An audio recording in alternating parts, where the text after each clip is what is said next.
America की एक ऐसी कंपनी है जो भारत की मार्केट में एंट्री मारने के लिए बहुत ही एक्साइटेड है और इस कंपनी का नाम है टेस्ला, जो कि इलेक्ट्रिक कार्स मैन्युफैक्चर करती है। लेकिन टेस्ला की हालत अब ना घर की ना घाट की जैसी हो गई है। माना जा रहा है कि टेस्ला के बुरे दिनों की शुरुआत हो चुकी है, क्योंकि चाइना में टेस्ला कंपनी की सेल्स में 19% तक की गिरावट पिछले महीने देखने को मिली है। इस गिरावट को देखने के बाद टेस्ला का स्टॉक प्राइस कुछ ही दिनों के अंदर लगातार नीचे गिर रहा है और मार्च महीने में अभी तक 13% तक की गिरावट आ गई है। कंपनी की मार्केट कैपिटलाइजेशन में तकरीबन $80 बिलियन की गिरावट अभी तक मार्च महीने में ही देखने को मिल गई है, जबकि अभी तो आधा महीना भी नहीं हुआ है। टेस्ला कंपनी का शेयर इतनी बुरी तरह से इसलिए पिट रहा है क्योंकि टेस्ला कंपनी की जो टोटल सेल्स होती हैं उसमें 40 से 45% अकेले चाइना से ही आती हैं। मगर पिछले कुछ समय से चाइना में टेस्ला के लिए क्रेज काफी खत्म हो रहा है और वहाँ पर टेस्ला की सेल्स लगातार नीचे आ रही है और दूसरी ईवी कंपनीज की सेल्स वहाँ पर लगातार आगे बढ़ रही है। इसलिए चाइना की मार्केट में सेल्स का कम होना टेस्ला के इन्वेस्टर्स को चिंतित कर रहा है। अब चाइना का बहुत ही अच्छा अल्टरनेटिव था भारत, लेकिन भारत ने भी पिछले कल टेस्ला को जोर का झटका दे दिया है। अभी तक क्या होता था कि जो भी कार्स भारत में विदेशों से इंपोर्ट होती हैं, इंजन साइज और कॉस्ट के बेसिस के ऊपर उनके ऊपर 60% से लेकर 100% तक की कस्टम ड्यूटी लगाई जाती है। अब टेस्ला कंपनी चाहती है कि वो स्टार्टिंग में भारत में अपनी कार्स को इंपोर्ट करवाकर यहाँ पर बेचें।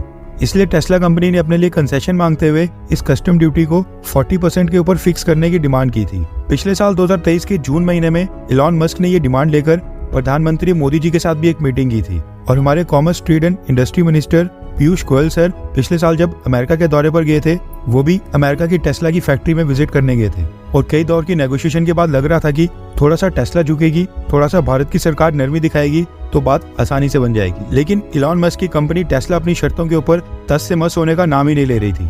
ऐसे में भारत सरकार ने भी टेस्ला को एंटरटेन करना बंद कर दिया है और पिछले कल एक बहुत ही बड़ी स्टेटमेंट जारी की है। रेफरेंस के लिए आपकी स्क्रीन के ऊपर द बिजनेस टुडे के आर्टिकल का स्क्रीनशॉट है।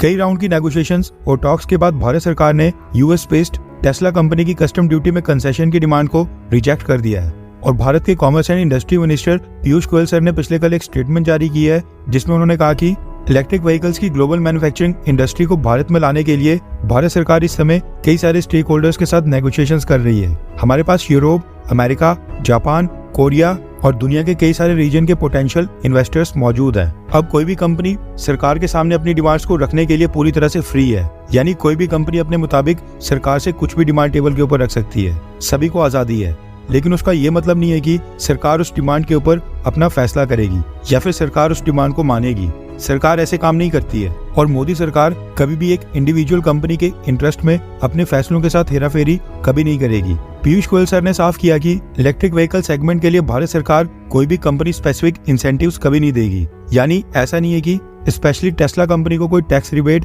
कंसेशन या फिर इंसेंटिव्स दिए जाएंगे। जो इंसेंटिव्स भारत में बाकी ऑटो सेक्टर की कंपनीज को दिए जाएंगे, सेम वही इंसेंटिव्स टेस्ला कंपनी को भी मिलेंगे। फिर चाहे टेस्ला कंपनी को भारत की मार्केट में एंटर करना है या फिर नहीं, ये इलॉन मस्क का खुद का फैसला होगा। मोदी सरकार किसी भी कंपनी के साथ ना तो पार्शियलिटी करेगी, ना तो किसी कंपनी को स्पेशल ट्रीटमेंट दिया जाएगा। सभी कंपनीज को भारत में इक्वली यानी बराबर का ट्रीट किया जाएगा। वैसे आपको क्या लगता है कि क्या मोदी सरकार का ये सही फैसला है? हाँ या फिर ना, टेस्ला को टैक्स में कंसेशन दे देनी चाहिए थी? नीचे कमेंट करके अपनी राय जरूर बताएं।